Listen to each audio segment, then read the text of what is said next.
Welcome to Living Your Path. I am Cecile Ferry, a coach and astrologer. I'm here to guide you on how to live and work in alignment with your true self so you can find fulfillment and serenity. Hello, my beautiful people, and welcome to the coaching corner for this week.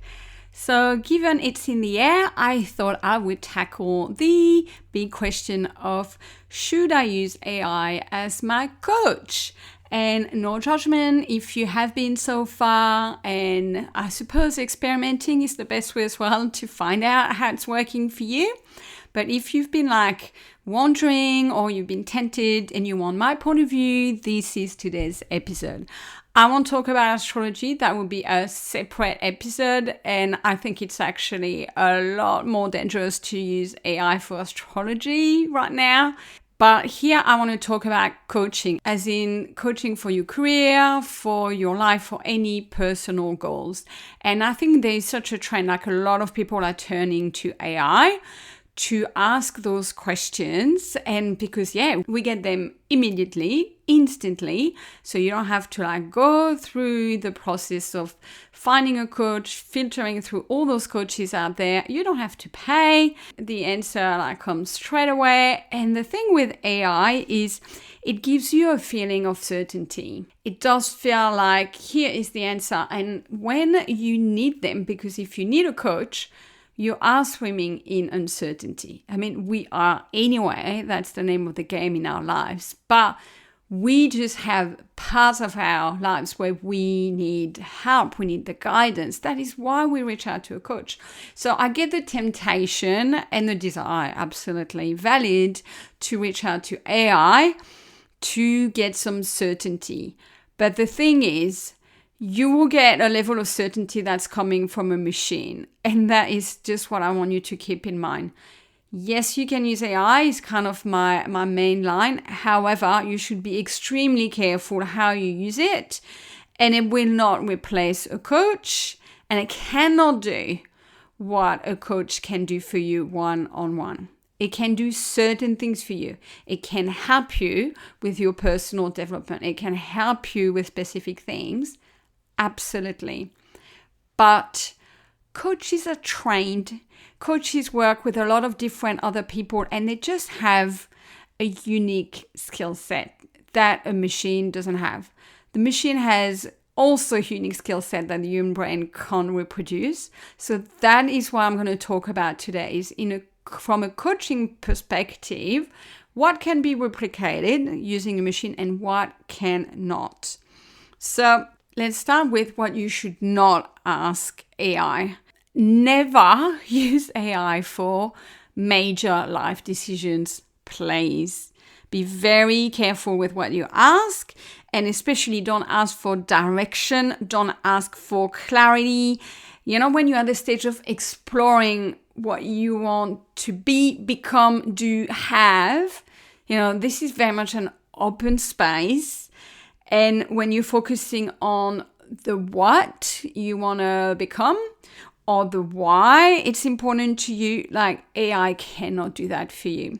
It will pump out something, but that will be probably terrible for you.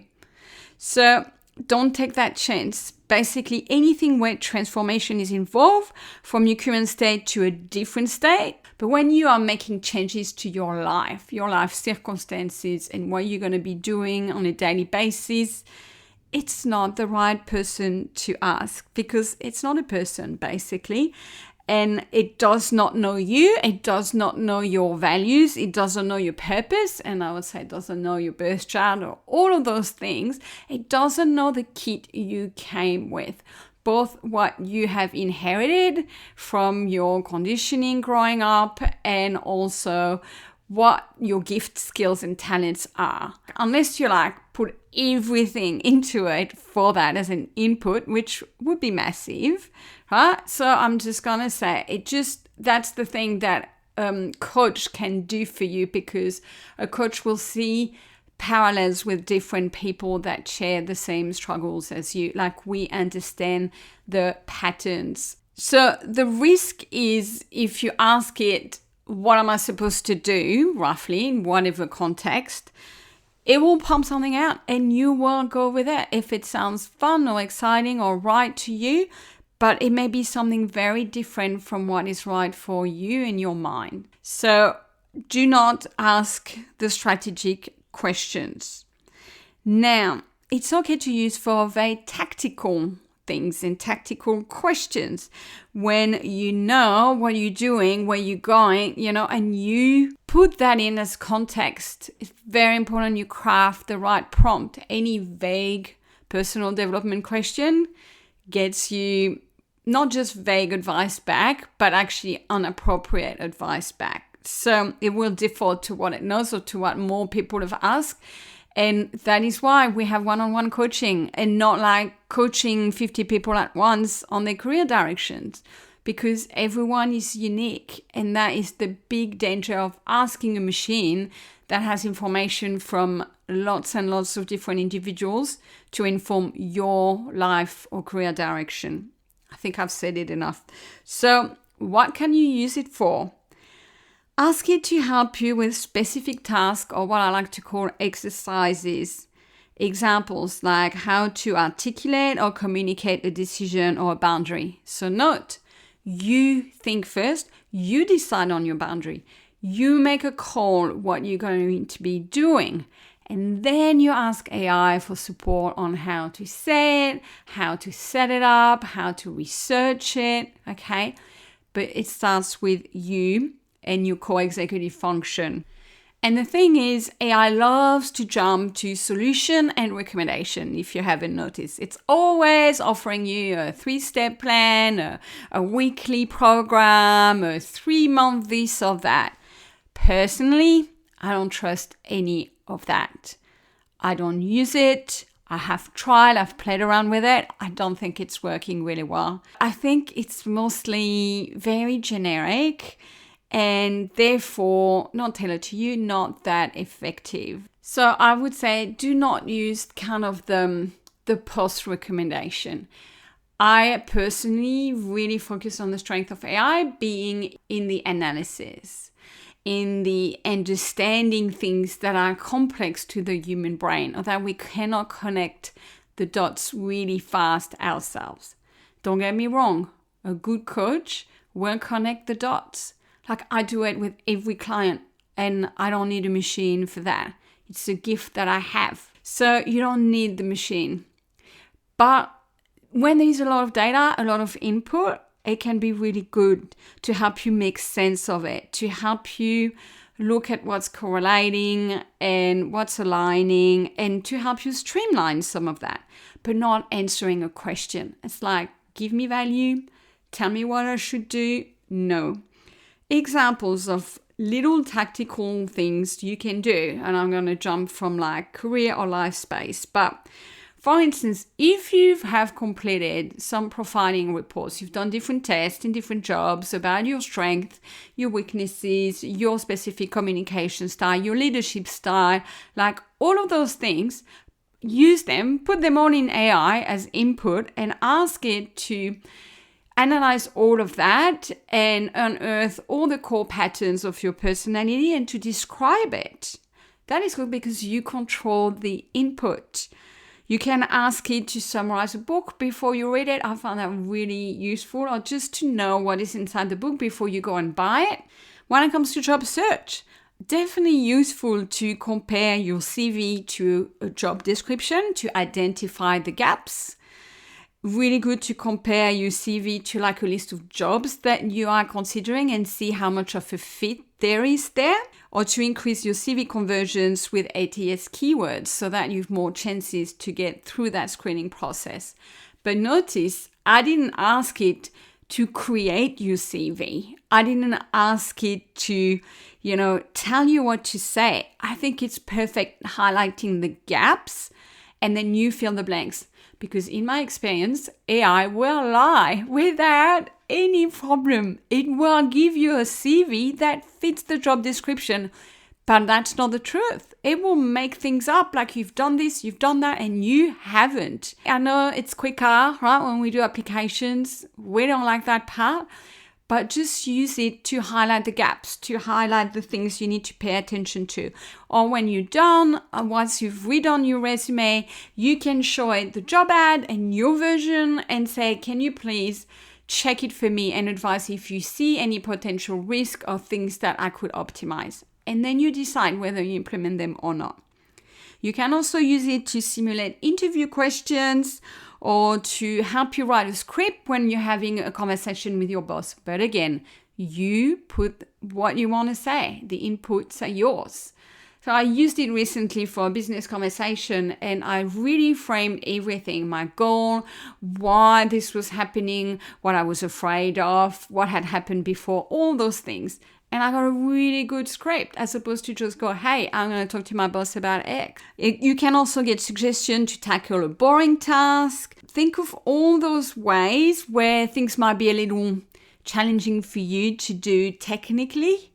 That is where the gold is. Anything where there is a newly created output, I would say stay away from it. It's not good enough currently. It may change. And always use your critical thinking. Always, always. I know you're being told that on the job when you're being trained on AI tools, but same deal, especially when it comes to your life. Just to finish off, some of you are very knowledgeable in the personal development space. You may be a coach yourself. You may have been coached a lot. You may have read a lot of books. You consume a lot of content. So you have high self-awareness. You have a very good knowledge about psychology and beliefs and patterns, all of those things, basically the mental work, and you have high emotional intelligence. If you fit in that category, then I think for you it's safe to use AI a little bit further and to start using it to complete your own gaps and your own knowledge and to be not a coach, but to be a resource to help you think further. So you can ask it about your thinking patterns, and I'll definitely say, especially if you've been using AI for quite some time to analyze a lot of situations in your life, it's got data on you. So you can be saying, well, based on what you know of me, like, what can you tell me? Or you give it lots of different situations and it will pump out a result. Or you can ask it to help you reflect on specific things or to uncover limiting beliefs. So that's not for everyone, but when you catch yourself having an emotional trigger, when you see yourself being pulled out of your higher self, like those kind of things where you want to dig further onto what's happening in your subconscious mind, pretty much, because that's what it is. It can't read your subconscious mind, but it has pretty good knowledge of what can be happening underneath. But you got to ask the right questions and put exactly what's happening with you with your own analysis first on it. That's why I said this isn't for everybody. Don't play with that unless you have, as I said, a high level of self-awareness and emotional intelligence. But then again, I use it quite a lot, but I use it as my first step. Help me understand myself. What am I thinking? What could be happening? And I explore, and there's a lot that doesn't resonate with me. And I'll be like, yeah, no, it's not that, or it's not that. But eventually I land onto what it is for me. Okay. So it helps me really sort of do a deep analysis, deep psychological work, but it doesn't solve it for me. It never does. You have the answer. You always do. And that's what we do in one-on-one coaching. We help you realize what that answer is for you. So don't ask a machine what the answer is. It will never help you the right way. But use it to make your life easier when you have made those decisions and you have those answers for yourself. Absolutely. Or if you're very skilled, to understand yourself deeper. So I hope you find this useful. Please feel free to share this episode with a friend, with a colleague.